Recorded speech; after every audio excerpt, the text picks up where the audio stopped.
The Unión Cívica Mexicana was created for the community because there was a real need for attention in civil rights in this community. And in 1945, migrants were treated pretty rough.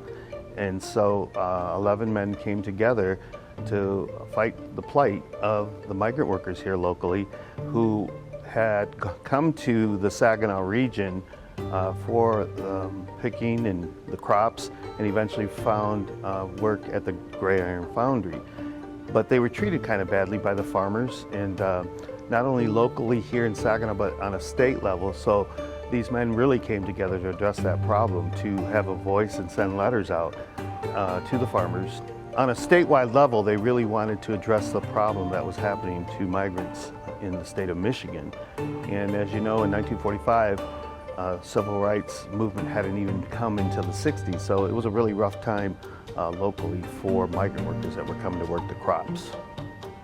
It was really important for the founders when they came together to make sure that they were propagating our culture and our heritage, because it was being lost as the children were assimilating into mainstream here. And so not only was the language lost, but also many of the traditions, from the celebrations to the culinary aspect. And so they really wanted to make sure that that was given attention. The big events that came through with the Unión Cívica Mexicana was, of course, celebrating the 16th of September. That was always at their forefront of celebrations, even before the Cinco de Mayo many years later.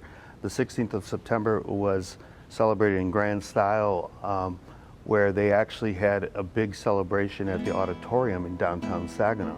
Now, part of the reason why they also formed in 1945 was because they weren't allowed to go into the auditorium at the Cívica. They couldn't celebrate with the rest of the community their big events. Finally, they were allowed to celebrate in the auditorium, and they had their pageant there for the queens. And the queen was to be the youthful, the face of the Cívica in those days. And you had 6, 7, 8 girls vying for queen, and it was a big deal in those days. So we are celebrating that still today in 2025, 80 years later. And unfortunately, we're living in contentious times.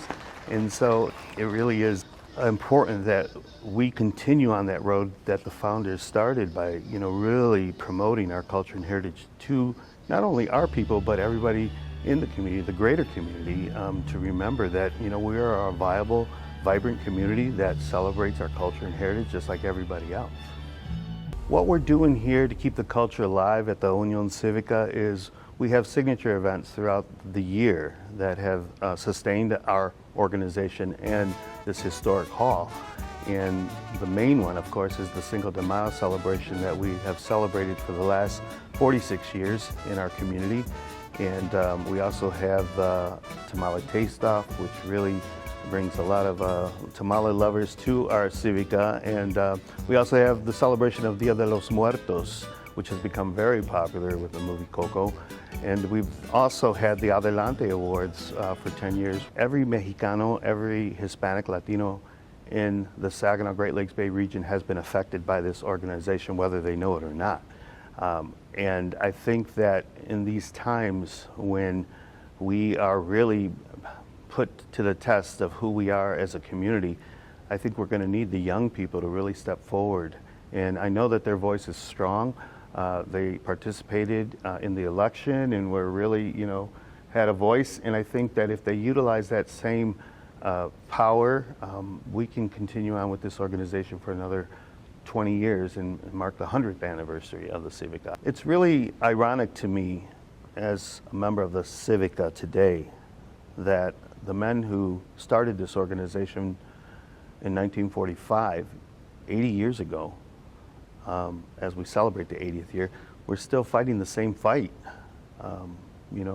People of color, Mexicans in this community are getting hit hard with the immigration issue, whether they're legal or not legal. It's hitting our community hard, and it's organizations like the Cívica that we're going to have to, do our due diligence and find out information and how we can help in this issue so that we all can move forward as a country that is going to accept Mexicans and Latinos in a more positive way than they have in the last few years.